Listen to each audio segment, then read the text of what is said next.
अस्सलामुअलैकुम वरहमतुल्लाहि वबरकातुहू। ये एक इंतहाई लजीज डिश हम बना रहे हैं जो कि छोटे बड़े हर उम्र के अफराद के लिए इंतहाई शानदार है। और मज़े की बात यह है कि आप इसे बड़ी अच्छी तरह जानते हैं, बल्कि आपने इसे यकीनी तौर पे ज़िंदगी में किसी न किसी मौका पे खाया भी होगा। कुछ लोग तो बड़े शौक़ से खाते हैं और कुछ जो बड़े शौक़ से नहीं भी खाते उन्होंने भी ज़रूर खाया होगा। इसमें आम दूध से 2-3 गुना ज़्यादा प्रोटीन होती है। विटामिन ए, डी, ई, के से भरपूर है। इसमें फास्फोरस है, जिंक है, हमारी हड्डियों को बहुत मजबूत बनाती है, आंतों की सेहत के लिए इंतहाई बेहतरीन है।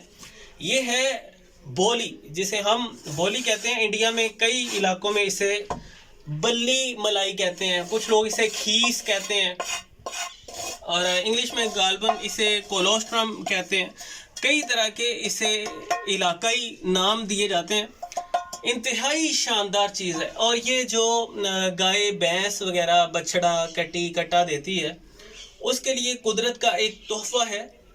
दुनिया में आते ही उसे बेहतरीन एक हिफाजती समझ लें कि इंजेक्शन मिल जाता है जो उसे हर तरह की इन्फेक्शन से, वायरसेस वगैरह से, बैक्टीरिया से पूरी तरह तहफ़्फ़ुज़ फ़राहम कर देता है, उसे जल्दी मजबूत बनने में मदद फ़राहम करता है। जब गाय या भैंस बछड़ा देती है तो उसके बाद के इब्तिदाई दिनों का दूध है, ये पहले दिन का जो दूध है उसमें सबसे ज़्यादा एंटीबॉडीज़ और ग़िज़ाई अज्जा, विटामिन वगैरह भरपूर होते हैं। फिर जैसे जैसे दिन गुजरते जाते हैं, दूसरे तीसरे चौथे दिन का दूध, उसमें ग़िज़ाइयत पहले दिन की निस्बत कदरे कम हो जाती है, लेकिन आम दूध से वो फिर भी इंतहाई ताकतवर रहता है और गाढ़ा भी होता है, येलो शेड में होता है। तकरीबन 5 से 7 दिन तक अमूमन बोली वाला दूध जानवर देता है।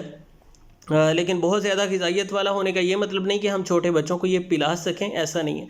इसके पकवान वगैरह छोटे बच्चों को खिलाए जा सकते हैं, वो भी मुनासिब मिक़दार में, क्योंकि ये हज़म में थोड़ा सा शकील साबित हो सकता है। इसी तरह जिन लोगों को निज़ाम हज़म के मसाइल रहते हैं तो वो ज़्यादा मिक़दार में ना खाएं। बाकी छोटे बड़े सब इससे लुत्फ़अंदोज़ हो सकते हैं और फ़वाइद हासिल कर सकते हैं। मज़े की बात यह है कि इतनी शानदार सुपर फूड हमें तकरीबन मुफ्त में मुयस्सर है। हमारे इलाका में तो ऐसा ही है, तोहफ़ा के तौर पे ही अमूमन जिन लोगों ने जानवर रखे होते हैं वो बोली वाला दूध देते हैं।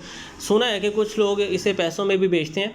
बहरहाल अमूमन ये हमें मुफ्त में मिल जाने वाली बेहतरीन सुपर फूड है जो अपनी ग़िज़ाइयत के एतबार से बेमिसाल है और तरह तरह के इसके पकवान बनाए जाते हैं। आज की वीडियो में इंशाल्लाह एक रेसिपी भी आपके साथ शेयर करेंगे और इसके कुछ फ़वाइद पर भी बात करेंगे ताकि आप भी इससे पूरी तरह इस्तेफ़ादा कर सकें, इस नेमत की कदर करें। बोली इंतहाई ज़्यादा ग़िज़ाइयत से भरपूर, मुख्तलिफ़ तरीक़ों से इसे लोग बनाते हैं। हम अभी जो बना रहे हैं ये देखें, ये एक प्रोसेस से गुज़री हुई है और इससे भी जो पहले का प्रोसेस है, तकरीबन 1.5 किलो हमारे पास बोली थी, उसमें आधा किलो हमने चने की दाल डाल के रात को भिगो दिया। उसे वो रात भर भीगी रही, सारी दाल वो खूब नरम हो जाती है, दूध को भी अपने अंदर अब्जॉर्ब कर लेती है। तो सुबह हमने उससे ब्लेंडर में डाल के थोड़ा थोड़ा तो अच्छे से वो सारा एक मिक्सचर बना लिया और उसे फिर जब हमने पकाया कुछ वक़्त के लिए तो कुछ इस तरह की इसकी सूरत हाल बन गई, इस तरह की शक्ल बन गई। और इसमें से अब हम थोड़ा थोड़ा पैन के अंदर डाल के उसे पकाते जाते हैं। थोड़ा इब्तिदाई तौर पे चिपकता है साथ, लेकिन काफ़ी मेहनत के साथ, मतलब उसे दबाते जाते हैं, हिलाते जाते हैं, पकाते जाते हैं। तो ये इस तरह की सूरत हाल में हमारे पास आ गया।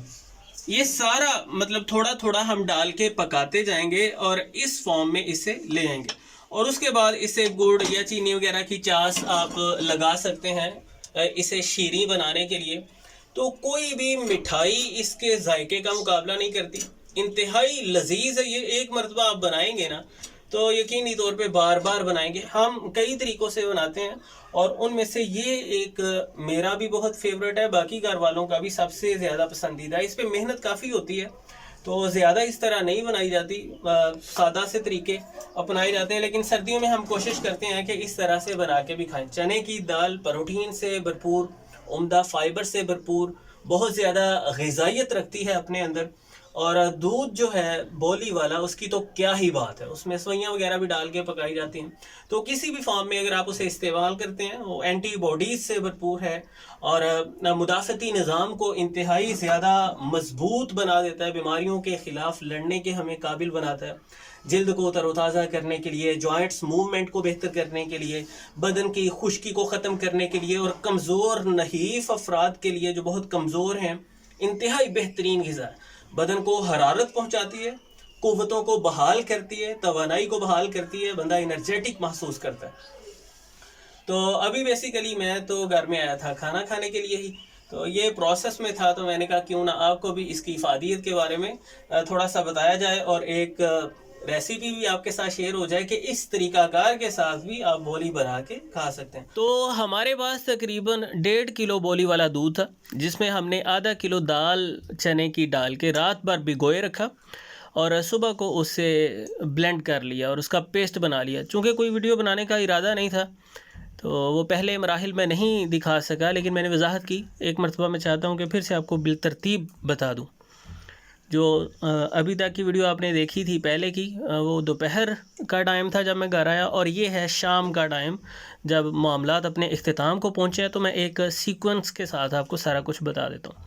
वो रात भर भीगी रही, सुबह को उसे ब्लेंड करके वो सारा पेस्ट बना लिया और फिर वो थोड़ा थोड़ा फ्राइंग पैन में डाल के पकाते गए हम, और वो कुछ इस तरह की शक्ल इख्तियार कर गया। जब सारे को हमने पका लिया, फिर अगला मरहला आता है कि सारे को भून कर उसकी नमी दूर कर दी जाए। तो हम फ्राइंग पैन में थोड़ा थोड़ा ऑयल डालकर और थोड़ा अपना ये मटेरियल डालकर इसे पकाते जाएंगे यहाँ तक कि पूरी तरह नमी ख़त्म हो जाए और ये भुना जाए, मुकम्मल सख्त हो जाए, पता चले इसकी नमी ख़त्म हो चुकी है। तो थोड़ा थोड़ा डालकर पकाकर वो सारा हमने कुछ इस तरह की स्टेज पर पहुंचा लिया। अब अगला मरहला है इसे मीठा करने का। तो हमें ये खुश्कशुदा मटेरियल हासिल हुआ था लगभग 1 किलो, यानी नमी सारी ख़त्म हो जाती है ना भूनने पकाने के मरहले में। तो 1 किलो को हम 600 ग्राम चीनी की चास बना के वो मीठा डाल देंगे। आप अगर ज़्यादा पसंद करते हैं थोड़ा ज़्यादा डाल सकते हैं या थोड़ा कम डाल सकते हैं, या गुड़ की चास डाल सकते हैं, जिस तरह का आप पसंद करते हैं। तो वो चास हमने बनाई और ये सारा भुना हुआ मटेरियल उसके अंदर डालकर हमने पका लिया। तो इस पे मेहनत काफ़ी है, मैंने आपको बता तो दिया कोई 7-8 मिनट के अंदर, लेकिन इस पे कह लें कि पूरा 1.5 दिन खर्च हुआ, यानी 1 रात और 1 दिन। मतलब रात वाला जो प्रोसीजर है वो तो चलें दाल भीगी रही, लेकिन जो दिन वाला सारा प्रोसीजर है, पहले हमने थोड़ा थोड़ा करके ब्लेंड किया, फिर थोड़ा थोड़ा करके एक मरतबा सारा पकाया और फिर नए सिरे से थोड़ा थोड़ा करके सारा पकाया और फिर इसे जो है चास लगाई है। अल्हम्दुलिल्लाह फाइनली ये मुकम्मल पक के तैयार हो गया। जब हम पहला ही चम्मच लगाते हैं तो ये सारी मेहनत वसूल हो जाती है अल्हम्दुलिल्लाह। तो आप बोली किस तरह से बनाते हैं कमेंट सेक्शन में ज़रूर बताइएगा, और शौक़ से खाते हैं या अभी ट्राई करेंगे ये भी ज़रूर बताइएगा। मिलते हैं इंशाल्लाह एक नई वीडियो के साथ। अल्लाह हाफिज़।